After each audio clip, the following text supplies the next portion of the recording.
प्रजापतये दैवी स्वस्तिरस्तु नः स्वस्तिर्मानुषेभ्यः ऊर्ध्वं जिगातु भेषजम् शं नो अस्तु द्विपदे शं चतुष्पदे ॐ शान्ति शान्ति शान्तिः ॐ सहस्रशीर्षा पुरुषः सहस्राक्षः सहस्रपाद स भूमिं विश्वतो वृत्वा अत्यतिष्ठद्दशाङ्गुलम् पुरुष एवेदगुं सर्वम् यद्भूतं यच्च भव्यम् उदामृतत्वस्येषानः यदन्नेनातिरोहति एतावानस्य महिमा अतो जायागुश्च पूरुषः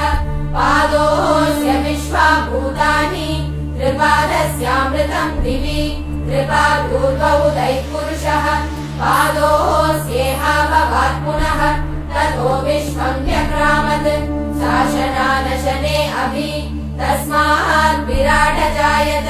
विराजो अधिपूरुषः स जातो अत्यरिच्यत पश्चात् भूमिमतो पुरः यत्पुरुषेण हविषा देवा यज्ञमतन्वत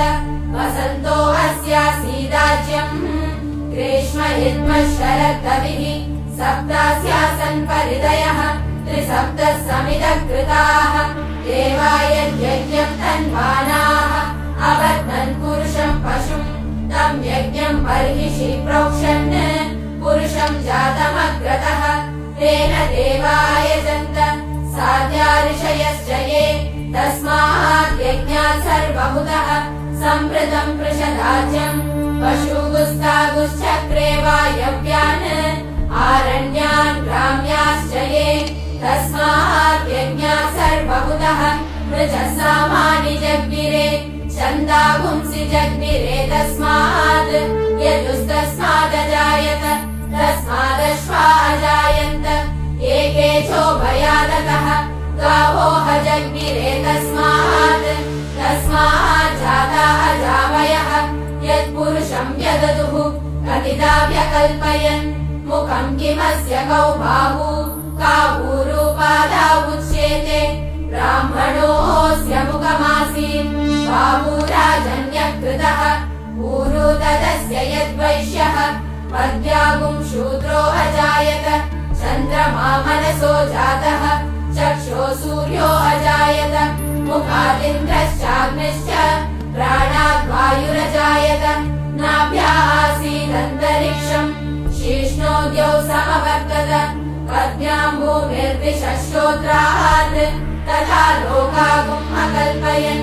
वेदाहमेतम् पुरुषम् महान्तम् आदित्यवर्णम् तमसस्तु पारे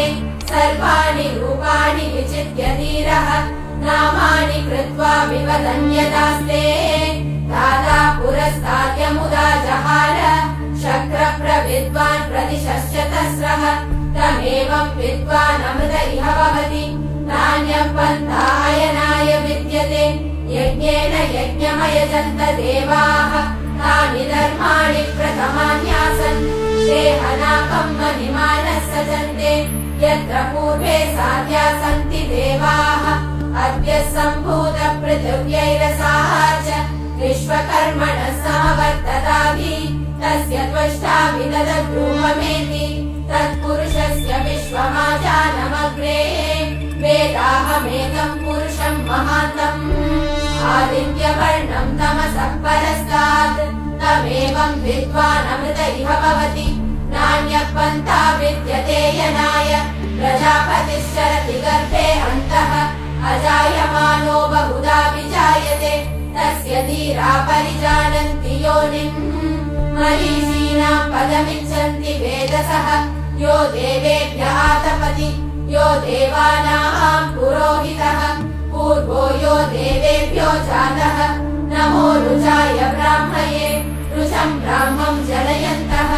देवा अग्रे तदब्रुवन् यस्त्वैवम् ब्राह्मणो विद्यात् तस्य देवाः सन्वशे क्रीश्यते लक्ष्मीश्च पत्न्यौ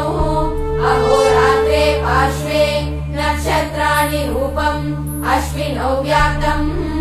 इष्टम् मनिषाण अमुम् मनिषाण सर्व मनिषाण